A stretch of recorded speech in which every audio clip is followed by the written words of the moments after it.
आता आपल्या खास क्षणांसाठी मिळतील अस्सल आणि पारंपरिक पेहराव. महिलांना साजेसा Indo western premium clothing brand Radvi, जिथं तुम्ही मूळ चंदेरी पासून लिनन पर्यंत प्रत्येक भारतीय वस्त्रातील पेहराव खरेदी करू शकता. म्हणूनच आजच आमच्या ऑफिशियल वेबसाईटला भेट द्या. जिथं परंपरेचा साज, तिथं रादवी तुमच्यासाठी खास.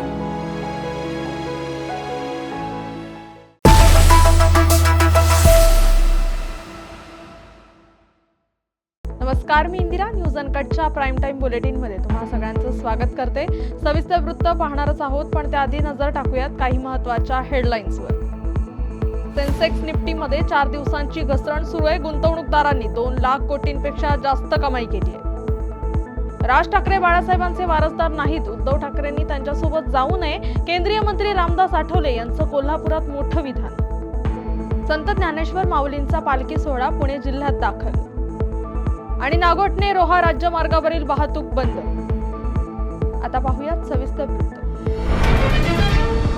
भारतीय शेअर बाजारात सर्व विभागांमध्ये चांगली खरेदी दिसून आली आहे, ज्यामुळे बेंचमार्क निर्देशांक सेन्सेक्स आणि निफ्टी 50 यांना 4 दिवसांच्या घसरणीचा सिलसिला तोडण्यास आणि चांगल्या वाढीसह समाप्त होण्यास मदत झाली आहे. दिवसाच्या शेवटी सेन्सेक्स 317 अंकांनी म्हणजे 0.39% वाढून 82,570.91 वर बंद झालाय. तर निफ्टी 50,114 अंकांनी म्हणजे 0.45% वाढून 25,195.80 वर बंद झाला. राज ठाकरे हे बाळासाहेबांचे वारसदार नाहीत, उद्धव ठाकरे बाळासाहेबांचे वारसदार असतील तर त्यांनी त्यांच्यासोबत जाऊ नये, असे विधान रामदास आठवले यांनी केले. कोल्हापूर दौऱ्यावर असताना ते पत्रकार परिषदेत बोलत होते. मुंबई महापालिका महायुती म्हणूनच लढायला हवी असं मत देखील त्यांनी यावेळी व्यक्त केलं. आणि मुंबईची निवडणूक तर महायुती म्हणूनच लढली पाहिजे. मुंबईमधली उद्धव ठाकरेंच्या हातातली सत्ता जी आहे ती सत्ता हिसकावून घेतली पाहिजे आणि आपणच त्यांना सत्तेवर बसवलेलं आहे. त्यामुळं उद्धव ठाकरे आणि राज ठाकरे जरी एकत्र आले असले तरी मराठी भाषेवर ते आता एकत्र आलेले आहे. पण राज ठाकरे नक्की उद्धव ठाकरेंसोबत जातील का याबद्दल आपण संशय आहोत. आणि जरी गेलेही तरी फक्त मराठी मतं त्यांना मिळणार आहे. त्यावेळेला जे नॉन मराठी मतं 60% पेक्षा जास्त मतं आहे. मराठी मतं मुंबईमध्ये 40% आहे. आणि आता हे 60% जे लोक आहेत ते सगळे आता टोटली यांच्या विरोधामध्ये आहेत. बाळासाहेब ठाकरे असताना काय त्यांनी उत्तर भारतीय आघाडी बनवली होती, साऊथ इंडियनची आघाडी बनवली होती, गुजराती आघाडी बनवली होती आणि सगळ्या भाषेच्या लोकांना त्यांनी सोबत घेतलं होतं. पण राज ठाकरेंनी मात्र त्याच्या विपर्यास करू फक्त मराठी भाषेवर त्यांनी कॉन्सन्ट्रेट केलेलं आहे. आणि त्यामुळं बाळासाहेब ठाकरेंच्या विरोधात भूमिका घेणाऱ्या राज ठाकरेसोबत उद्धव ठाकरे जाणार का, तर त्यांनी जाऊ नये अशी माझी भूमिका आहे. जर ते बाळासाहेबांचे खरे जर वारसदार असतील तर त्यांनी राज ठाकरेंच्या सोबत जाऊ नये, कारण आता राज ठाकरे काय बाळासाहेबांचे वारसदार नाही. पंढरपूरहून आळंदीकडे परतीच्या प्रवासाला निघालेला माऊलींचा पालखी सोहळा आज पुणे जिल्ह्यात दाखल झाला. आज सकाळी 9 वाजता पुणे जिल्ह्यातील नीरा शहरामध्ये माऊलींच्या पालखी सोहळ्याचं आगमन झालं. यावेळी माऊलीचा गजर करत वरुण राजाच्या उपस्थितीमध्ये माऊलींच्या पादुकांना नीरा नदीमध्ये स्नान घालण्यात आलं. भारतीय हवामान खात्याने रायगड जिल्ह्याला रेड अलर्ट घोषित केलाय. आज सकाळपासून पावसाने जिल्ह्यातील अनेक तालुक्यात अक्षरशः थैमान घातलंय. महाड येथील सावित्री नदी, काळ नदी, गांधारी नदी याने मुसळधार पावसात रौद्र रूप धारण केलंय. महाड शहराला चहूबाजूनी पुराच्या पाण्याने वेढा घातलाय. महाड पोलादपूर तालुक्यामध्ये दरवर्षी अतिवृष्टीने महापूर येऊन मोठी वित्त आणि जीवितहानी होते. त्यामुळे महापुराच्या भीतीने येथील नागरिक भयभीत होतात. त्यामुळे नागरिकांना सतर्क राहण्याची सूचना देण्यात आली. बातमीपत्रात वेळ झाली आहे छोट्याशा विश्रांतीची. लगेचच परत येऊ. तोपर्यंत पाहत राहा न्यूज अनकट. या पावसाळ्यात परफेक्ट मेमरीज क्रिएट करा अंधारबन फार्म्स अँड रिसॉर्ट्सच्या अमेझिंग पॅकेजेससह. Deluxe rooms, comfortable stay, tasty breakfast, high tea snacks आणि डिनर फक्त 1500 पर पर्सन. कपल्ससाठी खास deck rooms, perfect nature view सह रिलॅक्स करा फक्त 3300 मध्ये. ॲडव्हेंचर्स प्रेमींसाठी आहे स्टे आणि अंधारबन ट्रेक फक्त 1700 पर पर्सन. अधिक माहितीसाठी आजच संपर्क करा आणि इन्स्टा पेजला फॉलो करा. बातमीपत्रात पुन्हा एकदा स्वागत. आता पाहूया उर्वरित काही महत्त्वाच्या घडामोडी. यवतमाळ जिल्ह्यात ऑपरेशन प्रस्थानचा दुसरा टप्पा सुरू झालाय, ज्या अंतर्गत शालेय मुलींना स्वसंरक्षण आणि सक्षमीकरणाचे धडे दिले जात आहेत. पोलीस अधीक्षक कुमार चिंता यांच्या संकल्पनेतून हा उपक्रम राबविला जातोय. पहिल्या टप्प्यात 1800 मुलींना कराटे प्रशिक्षण देण्यात आलं होतं, ज्यामुळे त्यांच्यात आत्मविश्वास वाढला आणि स्वसंरक्षणाची क्षमता निर्माण झाली. आता दुसऱ्या टप्प्यात 30,000 विद्यार्थ्यांना मोफत कराटे प्रशिक्षण दिलं जाईल. नांदेडच्या कंधार पंचायत समिती कार्यालयातील घरकुल विभागाचे कार्यालयीन प्रमुख खरात हे लाभार्थ्यांकडून लाच घेऊन त्यांचेच बिल काढतात. त्यामुळे त्यांची चौकशी करून त्यांच्यावर कारवाई करण्याची मागणी कळंबा गावचे उपसरपंच अवधूत शिंदे यांनी केली आहे. या सर्वांची चौकशी करून त्यांच्यावर कारवाई करण्यात यावी म्हणून उपसरपंच शिंदे यांनी ग्रामपंचायत कार्यालयासमोर आमरण उपोषण सुरू केले. कंधार पंचायत समिती अंतर्गत दहीकळंबा गावामध्ये रमाई आवास योजना, प्रधानमंत्री आवास योजना ड आणि त्याच्यानंतर ओबीसी अशा 3 प्रवर्गातून 3 योजनेअंतर्गत घरकुलाचे टार्गेट मंजूर आहे. शासनाला मंजूर केलं. जवळपास माझ्या इथं 350 घरकुलाचं बांधकाम चालू आहे, काही मंजूर अवस्थेत आहे. जर ज्यांना अग्रिम 15,000 रुपये जे टाकायचे असतील ते अग्रिम टाकायसाठी 2,000, 5,000 रुपये तिथले संबंधित जे कार्यालयीन प्रमुख आहेत, खरातपणा कार्यालय प्रमुख खरात, त्याच्याखाली यंत्रणा, तिथले जे अकाउंटंट, ते पवार वगैरे सगळेच, आता ते वरिष्ठापर्यंत असू शकते. त्याची चौकशी केल्यावरच ते कोण कोण आहेत ते पुढे सापडतील. तर माझ्याच गावचा नाही, तिथं जत्रा भरल्यासारखी आहे. त्यांनी ठराविक दलाल नेमलेत ते प्रत्येक गावामध्ये, आणि त्या दलालामार्फत त्यांनी पैसे घेऊन रात्री 10-10 वाजेपर्यंत ते काम करतात आणि दिवसाघडीला कोणालाच सापडत नाही, कोणाचा फोन उचलत नाही. माझ्यासारखे प्रत्येक गावचे सरपंच बेजार आहेत, इथं नाही, प्रत्येक गावचे सरपंच बेजार आहेत. त्यांचा रेट मेनू कार्ड ठरलेला आहे. रमाईला एवढं, ओबीसीला एवढं, आणि सगळ्या आमच्यासारख्या सरपंचाने पूर्तता जर केली कागदपत्राची आणि ओसी घेतली तर ते ऑनलाईनमध्ये काहीतरी त्रुटी करतात. तुमचं रेडमध्ये नाव गेलं म्हणतात, तुमच्याला आधार अपडेट करून आणा म्हणतात, तुमच्या खात्यामध्ये काहीतरी प्रॉब्लेम आहे. ते असे नको ते कारणं काढतात. पैसे दिलं की मग फाईल लागणार, कागद लागणार, नमुना नंबर 8 लागणार, काहीच लागणार दिलं. सगळं पैशाचं चालू आहे त्याचं. आणि याच्या संदर्भात मी दुबाकले साहेबाकडे अनेकदा तक्रारी केल्या. PD आहेत, ॲडिशनल C1 आहेत, त्यांनी बी काही तक्रारीची दखलच घेतली नाही. जालन्यात मोसंबी फळगळतीमुळे शेतकरी चिंतेत सापडलेत. सध्या वातावरण बदलामुळे मोसंबीची मोठ्या प्रमाणात फळगळ होते. याशिवाय विविध रोगांचा प्रादुर्भाव देखील मोसंबीवर जाणवतोय. त्यामुळे मोसंबी उत्पादक शेतकरी चिंतेत पडले असून या समस्येबाबत कृषी विभागाने शेतकऱ्यांना मार्गदर्शन करावे अशी मागणी शेतकरी करतात. 3 महिन्यापूर्वी तुळजापूर तालुक्यातील सांगवी मार्डी येथील योगेश काळे या तरुणाचा गावातील मुलीबरोबर साखरपुडा झाला होता. मात्र साखरपुड्यानंतर योगेशच्या जवळच्या मित्राचे नववधूबरोबर प्रेम संबंध जुळून आले आणि त्यांनी लग्न केलं. विरह सहन न झाल्याने योगेश काळे यांनी डीपीवर विरहाचे स्टेटस ठेवले. याचा राग आल्यानं योगेश काळेचे अपहरण करून अमानुष मारहाण केली. सदर मुलाला उपचारासाठी धाराशिव येथील शासकीय वैद्यकीय महाविद्यालयात उपचारासाठी दाखल करण्यात आलंय. तर गुन्हा दाखल होऊन देखील आरोपीला अद्यापपर्यंत अटक करण्यात आलेली नाहीये. माझं नाव योगेश. माझा मित्र रोहित पगला माझा मित्र होता, राहणार सांगवी मार्डी. 2 वर्षापूर्वी एका मुलीसोबत माझी एंगेजमेंट झाली आणि आम्ही दोघं इथं सांगवीतच राहत होतो. मग रोहित बागल माझा मित्र असल्यामुळे तो घरी येणं जाणं म्हणजे घरचे संबंध होते.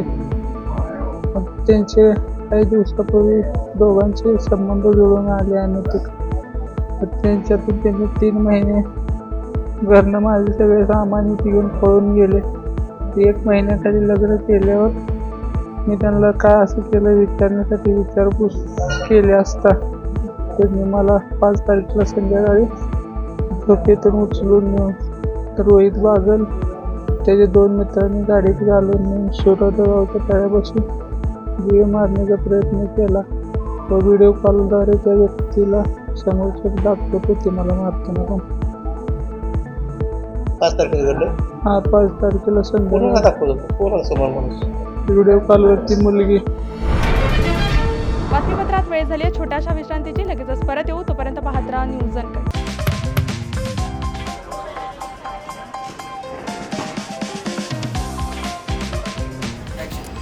तर या होत्या आजच्या ठळक बातम्या.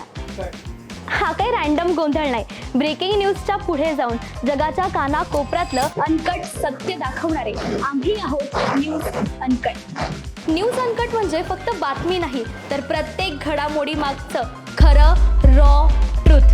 जगाच्या कानाकोपऱ्यातलं 100% अनकट सत्य.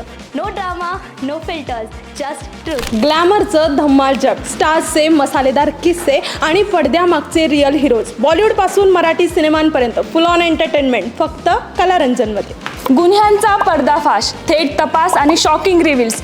क्राईम कनेक्शन जाणून घ्यायचंय? मग पहा न्यूज अनकटचा क्राईम रिपोर्ट.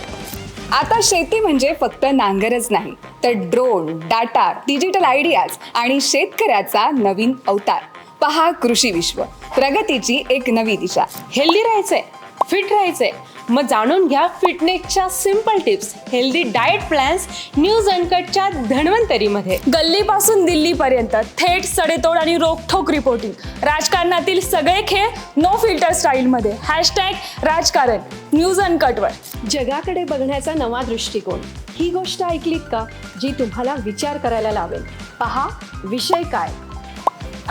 शेवटच्या क्षणाचा थरार, मैदानावरील धमाल, खेळाडूंचे किस्से आणि बरंच काही. क्रीडा विश्वमध्ये सर्व काही. प्रत्येक बातमी, प्रत्येक विषय, प्रत्येक घटना थेट तुमच्यापर्यंत. No filter, no biasness. बातमी जशी आहे तशीच दाखवणार. आणि आता एक big update. News uncut is leveling up. आता न्यूज अनकट घेऊन येत आहे एक नवीन स्वतंत्र चॅनल, जिथे सगळं काही थेट, रिअल आणि अनकट असणार. More content, more shows, more real talks. Presenting uncut explained. बातमीपत्रात पुन्हा एकदा स्वागत. आता पाहूयात उर्वरित काही महत्त्वाच्या घडामोडी. स्वातंत्र्याचा अमृत महोत्सव उलटला तरीही नंदुरबार जिल्हा अजून काही केल्या स्वतंत्र होत नसल्याचं वारंवार अधोरेखित होत आहे. एकीकडे सरकार विद्यार्थ्यांना कुशल उच्च शिक्षित करण्यासाठी विविध योजना राबवत असताना मात्र नंदुरबारच्या अक्कलकुवा तालुक्यातील मालीआंबा परिसरातील विद्यार्थ्यांना धोकादायक स्थितीत पूल पार करून जीव घेणा शालेय प्रवास करावा लागतोय. याचाच हा स्पेशल रिपोर्ट. शिक्षण हक्काचा गजर सुरू असतानाच अक्कलकुवा तालुक्यातील आदिवासी भागातील विद्यार्थ्यांचे शिक्षणासाठीचे प्रवास अद्यापही जीवावर बेतणारे ठरतायत. काही महिन्यांपूर्वी केलखाडी पाड्यातील झाडांवरून शाळेकडे जाणाऱ्या मुलांचा विषय चर्चेत आला होता. त्याला मुख्यमंत्री स्तरावरून प्रतिसाद देण्यात आला होता. मात्र अद्याप साकवाचे काम सुरू झालेलेच नाहीये. आता त्याच तालुक्यातील डाब ग्रामपंचायती अंतर्गत येणाऱ्या मालीआंबा पाड्यातील विद्यार्थ्यांचे भयावह वास्तव समोर आले. येथील वरखेडी नदीवर कोणताही कायमस्वरूपी पूल नसल्याने स्थानिक ग्रामस्थांनी बांबूच्या सहाय्याने झुलता पूल उभारलाय. शाळा गाठण्यासाठी याच झुलत्या पुलावरून बालकांना रोजचा प्रवास करावा लागतोय. आमचे ओरसर राहते ना, म्हणून त्या झाडावाला यायला जायला त्रास राहतो. अंगणवाडी पण त्रास राहतो आणि बाजारात जायचे बहुत त्रास राहतो. दवाखान्यात आणि गरोदर बाई पण दवाखान्यात घेऊन जाते. आज म्हातारे माणसं पण दवाखान्यामध्ये घेऊन जाते. इथेच घेऊन जाते ना, त्रास राहतो म्हणून तर पूल बांधले आमचे खाजगी. फुलांचे आता 2,000 ते दोरी लावून बांधली आहे. दरवर्षी ते आमचे बांबू लावून बांधते खाजगी आणि ते बांबू वाहून जाते, अजून बांधते, अजून वाहून जाते, अजून बांधते. तुमचं काय मागणी मग प्रशासनाकडे? नाही, आम्हाला पूल पाहिजे होतं. एवढी अडचण आहे. आजारी माणसाला घेऊन जायचं बी आजारी आहे, त्यांना बी घेऊन जायचा त्रास राहतो आणि मोठा पूर येऊन जातो. हे पूल बी वाहून जातो. अजून लवकर बांधावं लागेल. अजून तुमचं नाव? फुलवंती करमसिंग तडवी, मालीआंबा.